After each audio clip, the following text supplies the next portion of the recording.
Next बढ़ते हैं आगे लायबिलिटीज़ के ऊपर। लायबिलिटीज़ किसको बोलते हैं? तो लायबिलिटीज़ का एक्चुअल मतलब होता है देय धन, मतलब किस कर्ज, यानी आपका जो भी कर्जा आपने लिया, जैसे बैंक लोन आपने लिया तो वो कर्जा है। अभी हम लोग संपत्ति के बारे में बात करें तो सेकंड टॉपिक हमारा क्या होगा? लायबिलिटीज यानी कर्जा, जिसमें हम लोग बात करेंगे कि liabilities are the obligation of the enterprise own. Liabilities एक ऑब्लिगेशन है, एक दायित्व है, एक कर्जा है जो ऑफ अ बिजनेस, बिजनेस के लिए एक कर्जा है जो आपको पे करना है। It's represent the amount payable by the business, it is the payable amount payable of the business, it's represent the amount payable by the business. ये रिप्रेजेंट करता है, क्या रिप्रेजेंट करता है कि इतना पैसा आपके बिजनेस को क्या करना है? पेबल करना है, यानी पे करना है। किसको?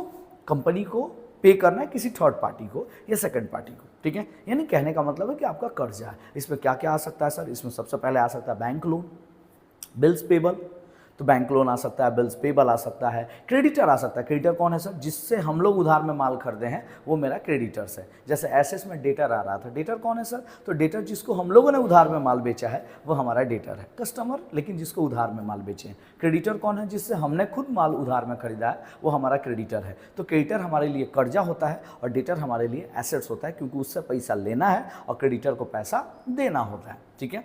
तो लायबिलिटीज में क्या क्या आता है sir? Bills payable, creditors, outstanding expenses, मतलब जैसे मान लीजिए मेरे रूम का रेंट बाकी है 2 महीना से, तो ये मेरे लिए खर्चा है और ऊपर से आउटस्टैंडिंग है। आउटस्टैंडिंग बोले तो सर बाकी, खर्चा बाकी है, और अगर खर्चा बाकी है तो फिर आप कर्ज में हैं और ये कर्जा है आपके लिए, यानी लायबिलिटीज है और इसको आपको क्या करना होगा? पे करना होगा, ठीक है। तो ये हो गया हमारा लायबिलिटीज का डेफिनेशन। और अभी तक हम लोगों ने टॉपिक कवर किया ट्रांजैक्शन किसको बोलते हैं, एसेट्स किसको बोलते हैं, करंट एसेट्स किसको बोलते हैं, और नॉन करंट एसेट्स किसको बोलते हैं, फिक्स एसेट्स किसको बोलते हैं, फिर टेंजिबल किसको बोलते हैं, इनटेंजिबल किसको बोलते हैं, उसके सारे टर्म्स भी हम लोगों ने जान गए। और फिर लायबिलिटीज। आशा करते हैं वीडियो आपको अच्छा लगा होगा। वीडियो को लाइक करिए, कमेंट करिए और अपने दोस्तों के साथ शेयर करिए